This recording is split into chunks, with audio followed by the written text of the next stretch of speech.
আসসালামু আলাইকুম। চলে এসেছি সতেজ পাতা থেকে। আজকে আমি শেয়ার করছি আপনাদের সাথে নবাবী সেমাই, যেটি কিনা আপনারা ঈদের ভিতরে খুব সহজেই বানিয়ে ফেলতে পারেন। এছাড়াও যে কোনো সময় সন্ধ্যার নাস্তাতেও তৈরি করতে পারেন, যেটি আপনাদের টেবিলকে করবে খুবই আকর্ষণীয় এবং মনোমুগ্ধকর। ডেলিসিয়াস একটি রূপ দিবে এই নবাবী সেমাইটি। চলুন দেখে নেই কীভাবে সহজে তৈরি করতে পারছি এই সেমাইটি। একটি প্যান নিয়ে নিলাম। প্যানে আমি দিয়ে দিলাম 3 টেবিল চামচ ঘি। চাইলে এখানে আপনারা বাটার ব্যবহার করতে পারেন। আমি এখানে ব্যবহার করেছি 3 টেবিল চামচ ঘি। ঘিগুলোতে গলে আসা পর্যন্ত আমি একটু অপেক্ষা করব। ঘিগুলো গলে গেলে এর মধ্যে আমি দিয়ে দিব কাজু এবং কিশমিশ। ঘিতে আমি খুব ভালোভাবে কাজু এবং কিশমিশগুলোকে ভেজে নিব। এখানে অনবরত নাড়তে হবে। খুব ভালোভাবে নেড়েচেড়ে কাজু কিশমিশগুলোকে ভেজে নিচ্ছি। কাজু কিশমিশগুলো ভাজা হয়ে গিয়েছে, এবার আমি তুলে নিচ্ছি। এই পর্যায়ে আমি একই প্যান নিয়ে চুলাটা অফ রেখে দিয়ে দিব লাচ্ছা সেমাই 1 প্যাকেট। এর মধ্যে দিয়ে দিলাম হাফ কাপ চিনি এবং 1/3 কাপ গুঁড়ো দুধ। এবার চুলার জালটাকে অন করে আমি লো ফ্লেমে রাখবো, মিডিয়াম টু লো ফ্লেমে রেখে আমি সমস্ত উপকরণগুলোকে খুব ভালোভাবে মিক্সড করব। এখানে গুঁড়ো দুধ, চিনি এবং সেমাই তিনটিকে খুব ভালোভাবে মিক্সড করতে হবে। অনবরত নেড়ে নেড়ে মিক্সড করতে হবে, না হলে আপনার নিচে তলানিতে লেগে যাওয়ার সম্ভাবনা থাকতে পারে।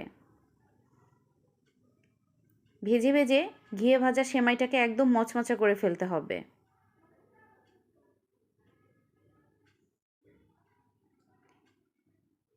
দেখতেই পাচ্ছেন আমি একদম অনবরত সেমাইটাকে নেড়ে নিচ্ছি, নেড়ে ভেজে নিচ্ছি।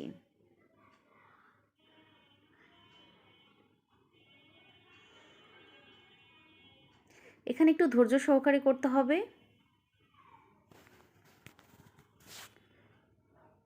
আমার সেমাইগুলো অলমোস্ট ভাজা হয়ে গিয়েছে। দেখেন আমি একটু তাওয়াটা উঁচু করে নিচ্ছি যেন তাপটা একটু কম লাগে। খুব দ্রুত নাড়াচাড়া করে নিয়েছি। এই পর্যায়ে আমি ডেকোরেশন পাত্রে এখান থেকে অর্ধেকটা সেমাই আমি ডেকোরেশন পাত্রে তুলে নিয়েছি এবং বাকি অর্ধেকটা রেখে দিচ্ছি। এবার স্প্যাচুলার সাহায্যে চেপে চেপে সেমাইগুলোকে আমি সেট করে নিচ্ছি। এরপরে চলে যাব ক্রিম তৈরিতে। এখানে হাফ কেজি দুধ নিয়েছি। হাফ কেজি দুধের মধ্যে আমি দিয়ে দিয়েছি কর্নফ্লাওয়ার এবং কাস্টার্ড পাউডার হাফ কাপ। দিয়ে দিলাম আমি ভিভো হুইপড ক্রিম আর দিয়ে দিলাম কনডেন্স মিল্ক। দুটোই আমি এখানে হাফ কাপ ব্যবহার করেছি। খুব ভালোভাবে নাড়তে হবে, কেননা কর্নফ্লাওয়ার এবং কাস্টার্ড পাউডারটা খুব তাড়াতাড়ি ঘন হয়ে যায়। এখানে চাইলে আপনারা পুরোটাই কাস্টার্ড পাউডার দিতে পারেন, আর কাস্টার্ড পাউডার দিলে কালারটা খুবই সুন্দর আসে। এটাকে নেড়ে নেড়ে একদম ক্রিমে তৈরি করে নিতে হবে। আর যেহেতু এটার সাথে আমি ভিভো হুইপড ক্রিমটা দিয়েছি, সেহেতু এটা খেতে অনেক দারুণ হবে। একদম নেড়ে নেড়ে ঘন করে নিতে হবে। আমার ক্রিমটা প্রায় হয়ে গিয়েছে। এরপরে আমার আগে থেকে ডেকোরেশন পাত্রে ভেজে রাখা সেমাইয়ের উপরে আমি ঢেলে দিলাম ক্রিমগুলোকে এবং বাকি অর্ধেকটা সেমাই দিয়ে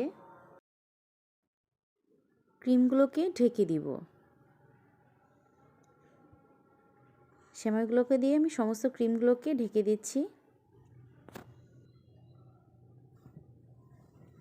একটুও যেন ক্রিম দেখা না যায়, ঠিক তেমন করে আমি লেয়ারটা প্রস্তুত করছি। এরপরে আমি একটা স্প্যাচুলার সাহায্যে হালকা চেপে চেপে একটু সেট করে নিচ্ছি। এখানে আমার সেট করা হয়ে গিয়েছে। এরপরে আমি আগে থেকে ভেজে রাখা কাজু এবং কিশমিশগুলোকে ডেকোরেশন করে নিচ্ছি। এখানে ঘি ভেজে রাখা কাজু এবং কিশমিশ খুব সুন্দর একটি স্মেল আপনাকে দিবে। স্বাদের দিক থেকে বেড়ে যাবে 2 থেকে 3 গুণ। এবার এগুলোকে আমি হালকা সেট করে নিব।